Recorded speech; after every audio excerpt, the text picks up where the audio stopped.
When I told everyone that I'm going to Laos, their first question was, wait, what? Is that even a country? Which was usually followed by, where is it? And then the usual questions. Is it safe for female? How do you get there? How to get around? How to basically travel around Laos? So that is exactly what this video is all about. If you're new here, then hi, I'm Akanksha. I quit my 9 to 5 and I'm traveling in Southeast Asia for the next few months, and a sub to the channel would be amazing. So the first question, where is Laos? Located right between Vietnam, Cambodia and Thailand, Laos is the only landlocked country in Southeast Asia, so there are no beaches here. And on the world map, it is right here. Please tell me how many of you did not know that. So now to get to Laos, there are a few different options. You can either take an airplane to Luang Prabang or Vientiane international airports, take a bus from Thailand, Vietnam or Cambodia. You can also take a slow boat from Thailand to Luang Prabang, and it takes about 3 days to sail between the two countries. This is very popular amongst young backpackers. Or nowadays, you can also take a train from China or even Bangkok. As for me, I took a flight from Bangkok to Luang Prabang. Also, it doesn't matter how you get there, you will still need a visa. Almost every country needs a visa to enter Laos. You can either apply for an e-visa before the trip or go and get a visa on arrival if you're eligible.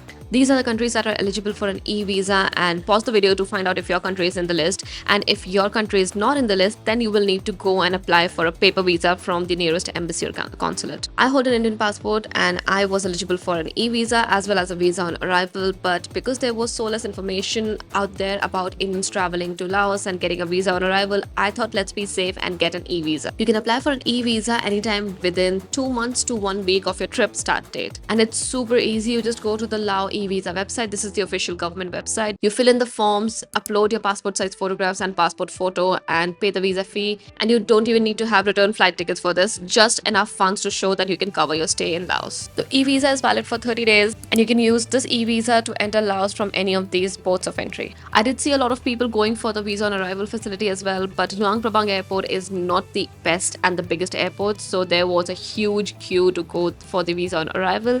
I suggest get the e-visa beforehand. You just don't have to go through the hassle at the airport. The currency used in Laos is called Laotian kip. This is the current exchange rate of the kip with different types of currency. And from this, you can clearly see that Laotian kip is very weak, which means you will get a lot more value for your money when you go there. But I need to warn you that Laos is a very cash-dependent country. I could barely use my cards anywhere. Even some of the ATMs do not accept the new Visa or MasterCard to get out currencies. So if you're going there, make sure you take cash and you exchange it from the banks. And if you are exchanging currency, make sure you use it all. The reason being that Laotian kip cannot be changed back into your own currency, for example, Canadian dollars or Indian rupees. I saw someone's TikTok and he was trying to get it changed to US dollars, I think, and he could not do it. The only currency he could get it changed to was Thai baht. He had to go to the Lao-Thailand Friendship Bridge in Vientiane and get it exchanged from the border itself. Also, I was shopping around for money exchanges and I found that the banks offer the best exchange rate in Laos. So if you need to exchange cash, just go to any of the banks and see their rates, because the other places, the independent for money exchange kiosks, they offer really bad rates. There are only 2 seasons here, wet and dry. Wet season being from May to September and dry season from October to April. The best time to visit would be October to April during dry season for obvious reasons. The weather is nice, there's no humidity, there is no rain. But during dry season, there are a couple of months of burning season, which happens between mid-February to April, and this is when the sky is filled with smoke, the temperatures go up, and the visibility is low. If you ask me, then I would do another trip to Laos between November and January. That's when the temperatures are low, I can go tipsy tubing, there's no rain, so there's no danger to hiking, and it's just like a good time to visit. This time I went in July, which was the rainy season, the wet season, and to be honest, I did not really have any issues. The crowds are low, the prices are cheaper than usual, and I did not really get that much of a rain as well. The only downside to this is that the Mekong River gets really muddy and it looks like this. The water levels are very high, and a lot of activities become dangerous to do after rain, like hiking to Namche viewpoint. Both times have its pros and cons, so I would just leave this for you to decide when to visit the country. Now, since I've covered all the overview parts of visiting Laos, let's get into detail and talk about transportation in the country. Getting from airports, bus stations, and train stations to the respective city centers is super easy because you will always find something. There has not been one time when I got off at a bus station or train station, I did not know what to do, and I could not find a transportation taking you from the station to the city center in the hotel. I landed at Luang Prabang airport, and from the airport I could book a seat in a shared van to take me from the airport to my hotel. This is the case in Vientiane as well.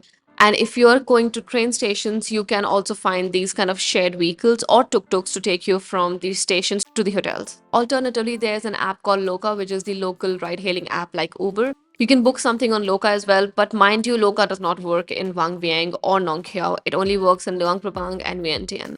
Coming down to getting around within cities. If you can ride a motorbike, you do not really need to think about anything else because that is your best friend. You can just take it around anywhere. It's very easy to drive there, and just make sure you have a valid license and a little bit of experience riding a motorbike. And on that note, I would really recommend you get a travel medical insurance for Laos. I personally use Safety Wing Nomad insurance, which is amazing. It is cheap, it is reliable, it is very fast, and you can also claim everything very quickly. I've always been a user of Safety Wing and I highly recommend it. The reason why I'm saying this because I have heard multiple stories of people being attacked by dogs, falling off a motorbike, or getting into some kind of accident which led them to a hospital. And having a travel medical insurance is definitely very easy and a little less stressful. I've put down the link to use Safety Wing in the comment section and the description box, so you can just go and click that. If you sign up using my link, I do get a little bit of commission, which helps me keep this channel running. So if you do get Safety Wing, use my link, please. Coming back to the topic, I know a lot of people can't ride motorbikes, including me, so what do we do then? There are multiple tour operators taking you to all the places and they are not expensive. I went on a lot of tours to cover most of the places, and in certain cities I did not even need to take that because I was staying very centrally and I could walk to all the tourist attractions. However, there are also songthaeos or tuk-tuks, which are these big vans which can carry about 8 to 10 people, and you can hire one of these to get anywhere around. This is actually a very cool way to get around, and if you're more number of people, then you can just get one of these, get around the whole city and do all the tours and everything, and it will cost you way lesser than a tour as well. But there's another question. How do we get around between cities? You'll be surprised to know that getting between cities is even easier. There are about 24 airports in the country and the flights are really affordable, so you can literally take a flight to anywhere you want to visit.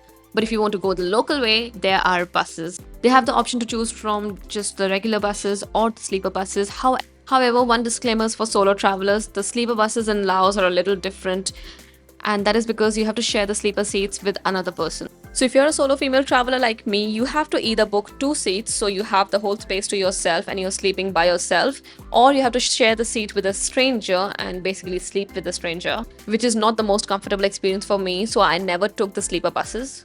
But you'll be very happy to know that the main cities in Laos that tourists go to, which include Luang Prabang, Vang Vieng and Vientiane, is connected by the Lao-China Railway. This is a high-speed railway that connects all the 3 cities, and it is actually very low price. They've got second class and first class tickets, and the price difference is not that much. I booked this train from Luang Prabang to Vang Vieng and got the second class ticket for 210,000 kip. And from Vang Vieng to Vientiane, I booked the first class ticket for 340,000 kip. The 2 classes do not have that much of a difference, so I just recommend book the second class and save some money. And if you want to go north from Luang Prabang to Nong Khiaw or the smaller villages, there are minivan options available. They are not the most comfortable ones, but they are there and they are cheap, so you can just use them. The train tickets can be booked online from the Lao China Railway website, or there are many third-party websites like baolao.com or Want to Go Asia. I personally have used Baolao, so I can vouch for it. It's legit. However, the bus tickets are a different story. You cannot book any buses online. I don't know how legit or reliable they are if they're online, but you can get guaranteed tickets from local tour operators. Or actually, even your hostel or hotel can provide these tickets for you. Now, in the next section, I will tell you my 17 days itinerary in Laos and also tell you where you should stay in the cities that I visited. But first I need to tell you that I needed to travel slow, so I spent a lot more days than usual. You can easily do this whole itinerary in 10 days. My trip started from Luang Prabang. This was my first destination. I spent 5 days here and did lots. To be honest, Luang Prabang is probably the best place to travel slow. And in this city, I recommend staying around the night market area. There are a lot of hostels and hotels specifically in this area, and you will be at a walking distance to all the tourist attractions as well, like Fauzi Hill, Mekong River. A lot of restaurants and cafes are nearby, so this is great to start off with. And did I mention that this is a very walkable city as well? I do have a full-fledged video about all the things you can do in Luang Prabang and where to stay, what to do, what to eat, all the information that you need to visit this city, so you can find it all here in this link. And then from Luang Prabang, I went to Nong Khiaw. I took a minivan and it's a 3 hours ride, not the most comfortable one, but it takes you there. I spent 3 full days in Nong Khiaw and I do recommend doing that. I took a day trip to Myong Noi as well, which is actually really fabulous. However, if you're going to Nong Khiaw, I do recommend staying for 3 days. There are multi-day hikes as well, which you can take, and it is all very, very affordable. You can find all the details of everything that I did in the 3 days right here in this Nong Khiaw travel vlog. And then I took a minivan back from Nong Khiaw to Luang Prabang, and I took another train the same day from Luang Prabang to Vang Vieng. I spent some 6 days in Vang Vieng, which is, I know, a lot. You don't need to spend so many days. It depends on what you want to do and how many activities you want to do.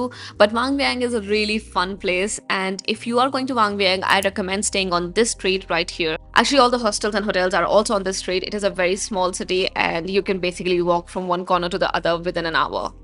Vang Vieng was known as the party capital of Laos, but right now it is known as the adventure capital of Laos because there are so many adventure activities you can do here. If you are a thrill seeker, if you're a hiker, if you like adventure activities, this is the place to be. You can also experience the world's cheapest hot air ballooning in Vang Vieng, which is amazing. I did not do that because I have done the Cappadocia one, but I went on paramotoring, which is amazing. It is one of my favorite experiences in all of my life. And apart from that, there are heaps of hikes here that you can go on, lots of activities like ziplining, cave tubing, or even tipsy tubing. And once I was done filling up my bucket of adventures, I headed to Vientiane, where I had to take my flight out of Laos. Vientiane does not really have many things to do, so I spent only 2 nights and 2 days here. But everything I did in that time is documented in this Vientiane vlog, which I posted last week. Do watch it if you're going there. And you will probably be passing through Vientiane because most of the flights land or fly from here. In Vientiane, I stayed at Sairi Guest House, which is in this area close to the night market, and I really recommend you stay close to the night market because all the restaurants, cafes, tour agencies, money exchanges, ATMs, everything is concentrated in this area, and it is just a very convenient place to stay at. This was my 17 days itinerary, and it did not count some travel days. So I think you can easily do these places in 10 days. Now let's talk a little bit about the Laotian food. I had no idea how this food is going to be, but I was surprised to find out that Laotian food is very similar to Thai food and Vietnamese food.